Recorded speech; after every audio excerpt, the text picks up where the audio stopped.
देवभूमि उत्तराखंड, यहाँ के पहाड़ भले ही आज मैदानों में तब्दील हो रहे हों, लेकिन यहाँ का इतिहास हमें आज भी गौरवान्वित करता है।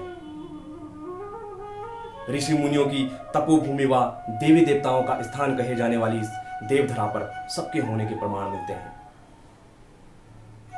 इस गढ़ भूमि को वीर भड़ व वीरांगनाओं का गढ़ देश भी कहा जाता है। मैं हूं सुधाकर भट्ट और आप देख रहे हैं बारामासी यूट्यूब चैनल। तीलू रौतेली व नकट्टी रानी की वीर गाथा तो आपने देखी ही होगी। आज उसी कड़ी में हम बात कर रहे हैं एक ऐसे वीर भड़ की जिसकी अमर गाथा, जिसकी यशो गाथा हम सबके गौरव का प्रतीक है।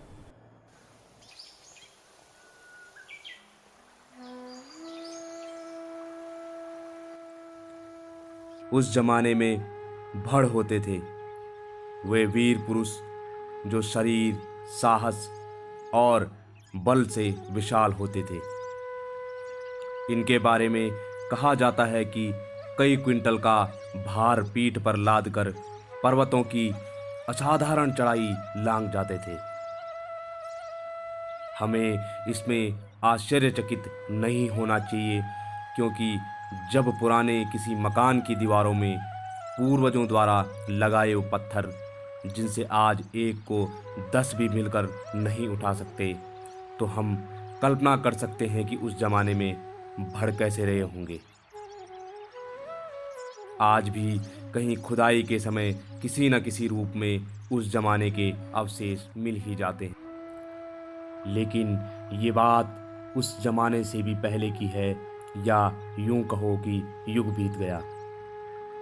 एक भड़ था जिसके बारे में कहा जाता है कि वह इतना विशाल था कि उनके कानों में पक्षियों के घोंसले होते थे।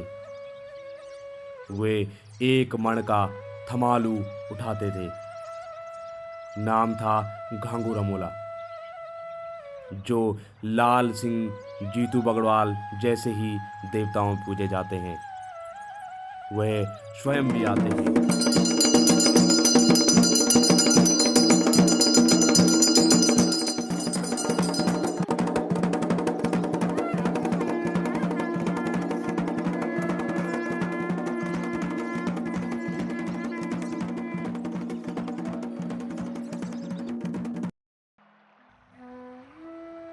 घांगू रमोला रमोला वंश की 15वीं पीढ़ी का भड़ था।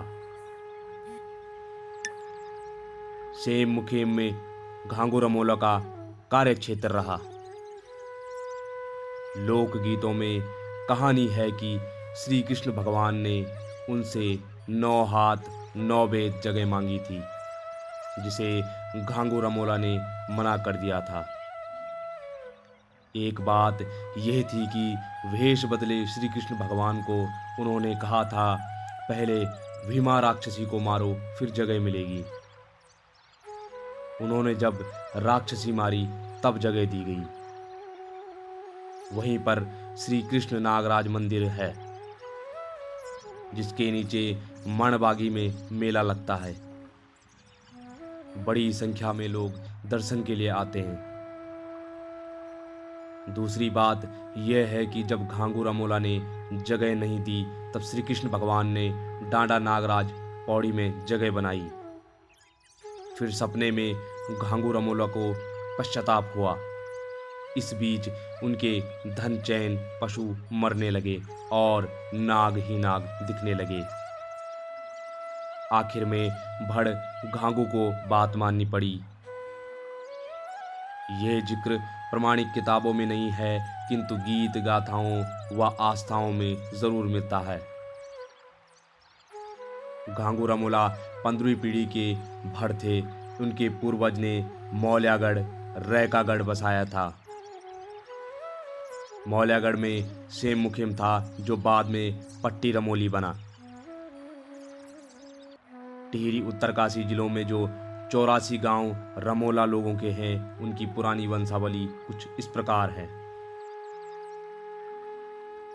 श्री जैनु रमोला, श्री विरमु रमोला, श्री कृपा रमोला, श्री पृथु रमोला, श्री सक्तु रमोला, श्री भक्तु रमोला, श्री आसारामोला, श्री मुसारामोला, श्री जगदेश्वर रमोला, श्री भागदेश्वर रमोला, श्री एला रमोला, श्री जैला रमोला, श्री जोगा रमोला, श्री घोड़ा रमोला और 15वें बढ़ते श्री घांगू रमोला।